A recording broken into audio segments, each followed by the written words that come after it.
Time for a little S&L. Landry Locker returning from vacation. He was in Las Vegas. Hopefully he comes back a very, very rich man. And if not, well, he can drown his sorrows in pizza sauce and wing sauce and everything else at Spanky's tomorrow. Join us for the Combine send-off from Spanky's tomorrow. You don't want to miss out on that. We have a fun event, lots of giveaways that day, and we will get you ready for the NFL draft, free agency, and so much other stuff. So be at Spanky's tomorrow. Plenty to get to on today's show. DeMeco Ryans has a brand new job that he is going to really enjoy hearing about, I'm sure. The Texans went bargain shopping last year.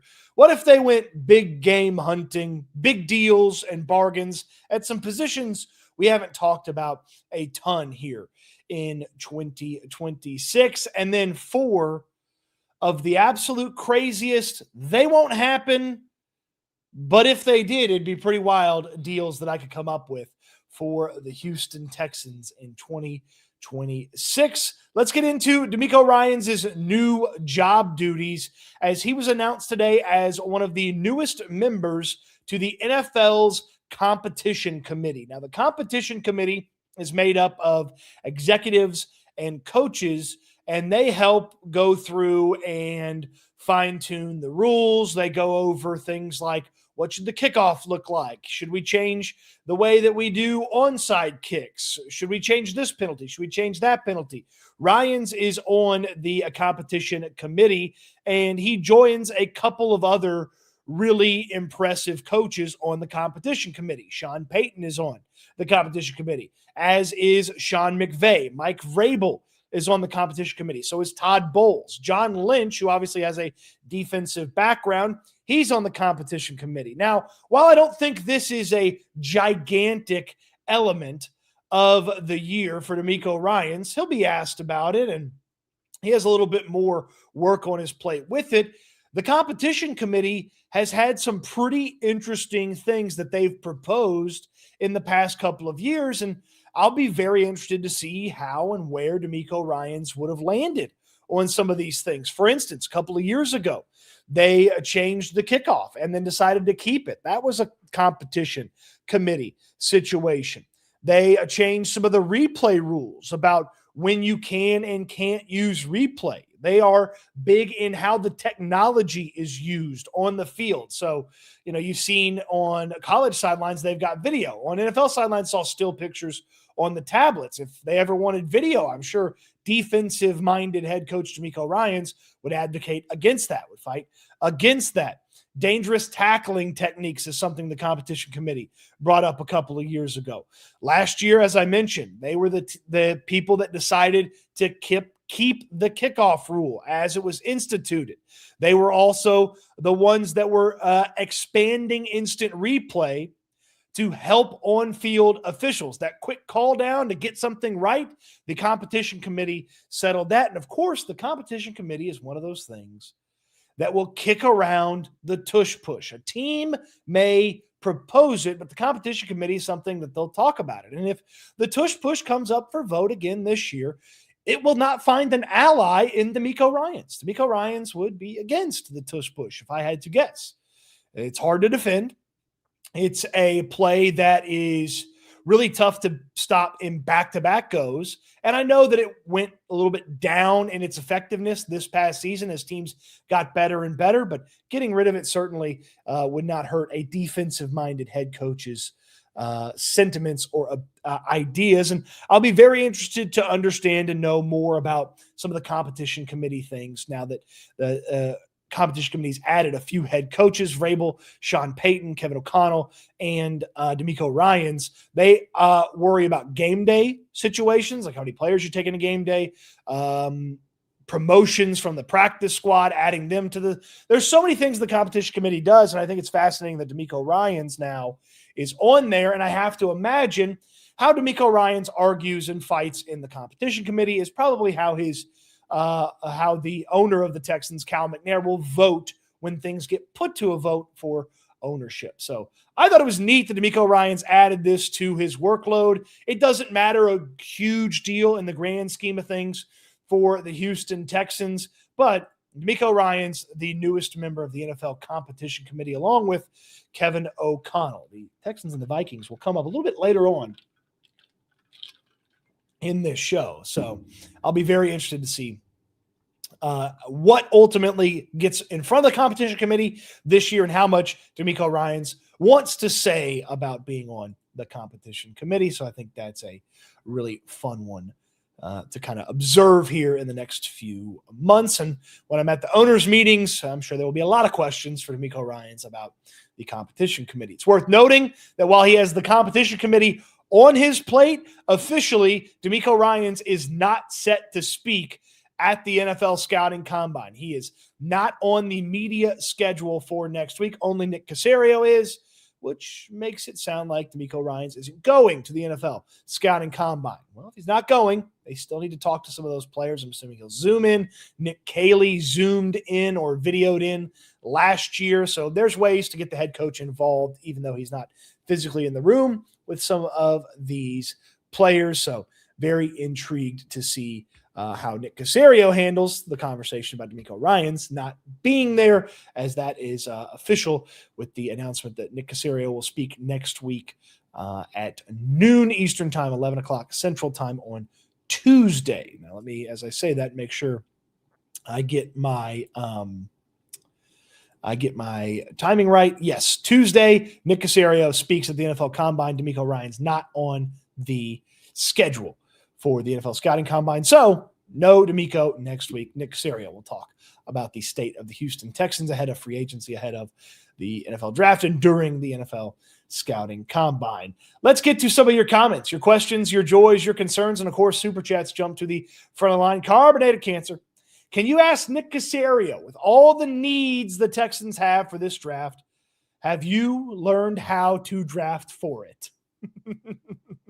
So it's funny. I'm listening to Daniel Jeremiah today on his annual pre-combine media call, and he was laughing about the best available player conversation, because he said that a lot of teams, when they build their board by best player available, typically they put more value on the positions where they need players. So while the best player available is what you say, a lot of times it aligns with what you need as a team. And obviously, if the need at that position from a numbers standpoint, from a body standpoint, from a talent standpoint, if that boosts a player's rating to make him the best available player, aren't you then drafting for need? That would be my big question to the, well, we just draft the best player available. Okay, so if the best player available, when the Texans are on the clock at 38, is a left tackle, and they already drafted a tackle at 28, are they going to draft another tackle? No, the numbers game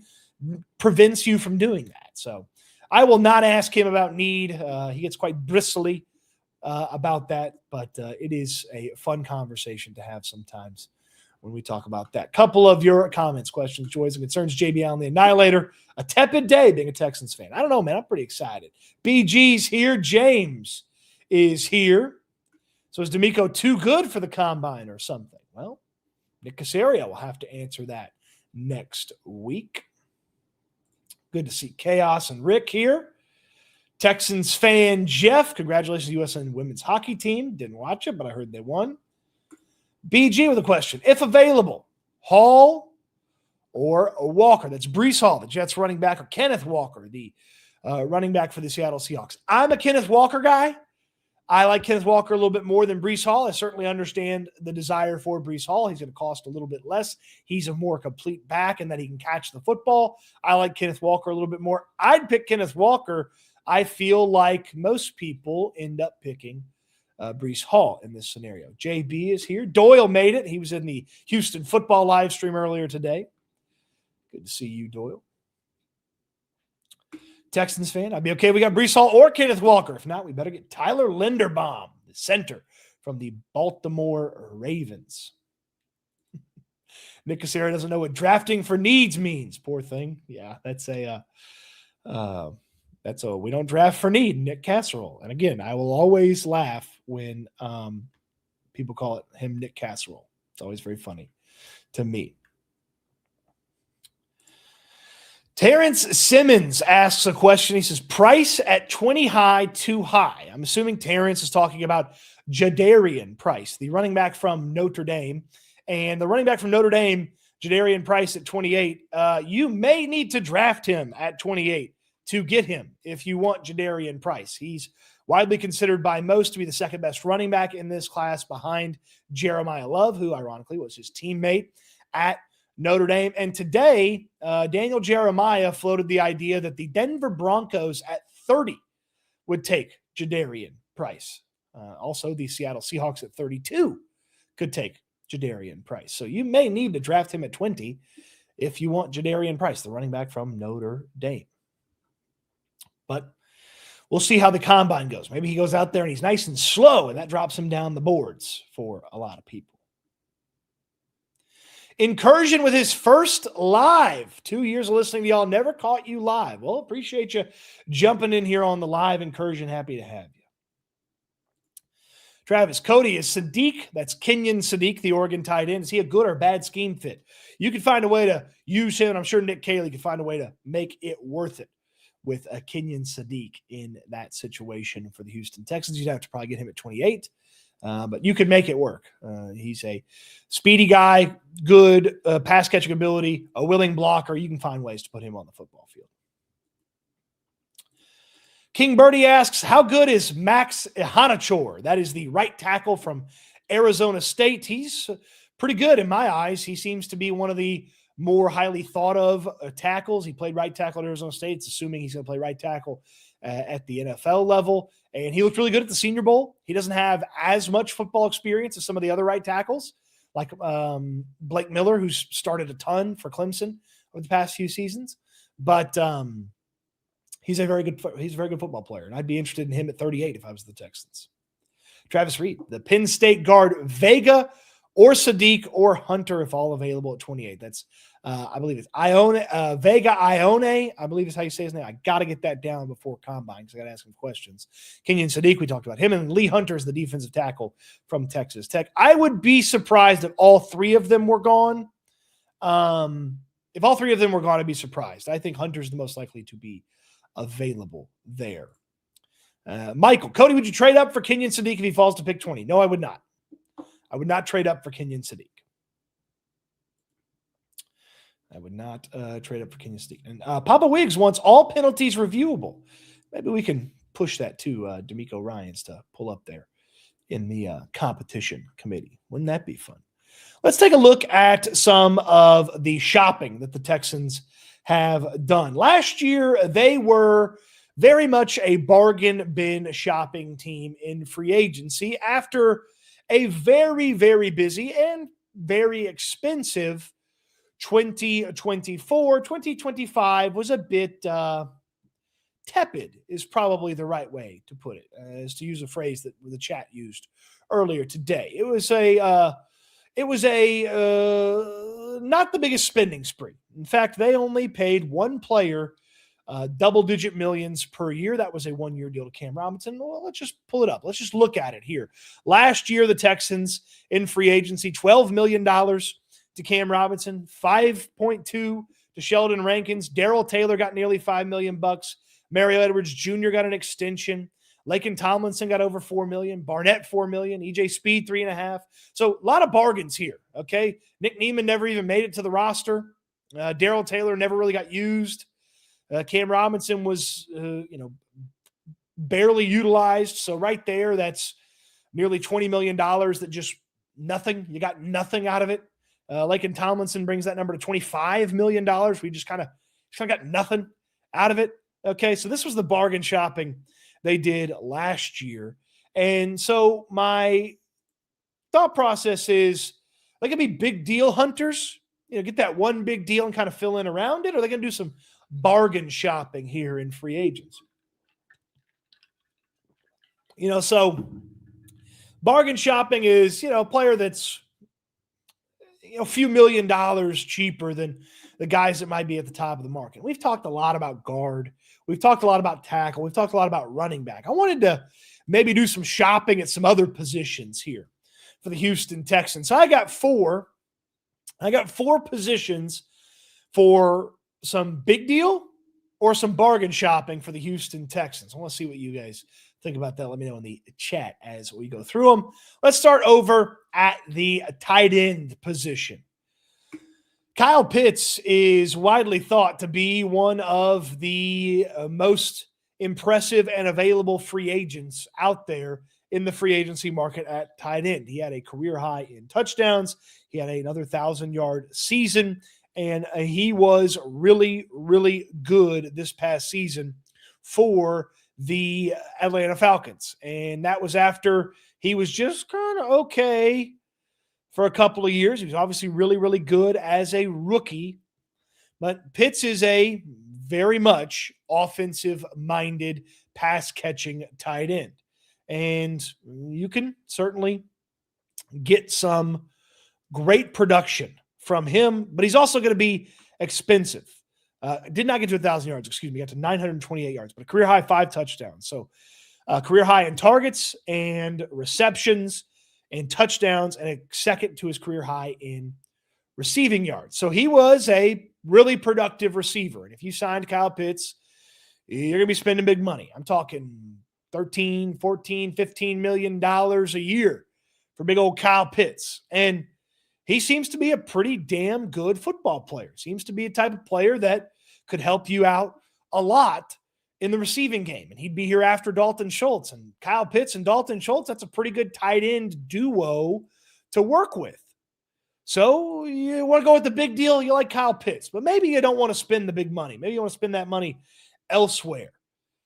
I bring to you Cade Otton, the former Tampa Bay Buccaneers tight end. Otton was a pretty productive player for the Buccaneers for the past 4 seasons. He was a good player with a couple of touchdowns in 2022 as a rookie, had a career high in receiving yards in 2024, 632, his 4 touchdowns that year, and then trickled down a little bit from a production standpoint this past year, but the Buccaneers had a rougher time on offense than they had been having, and Otton will cost about, half of what Kyle Pitts brings to the table. And I can also tell you Otton is tough as nails because 2 years ago when the Tampa Bay Buccaneers came to town, he got smacked around by the Houston Texans, and he was still ready and rolling and making things happen at the end of the game for the Tampa Bay Buccaneers. So I like Otton's toughness. I like that he's a little bit cheaper, maybe a little bit better blocker than Kyle Pitts. Probably not as good as a receiver,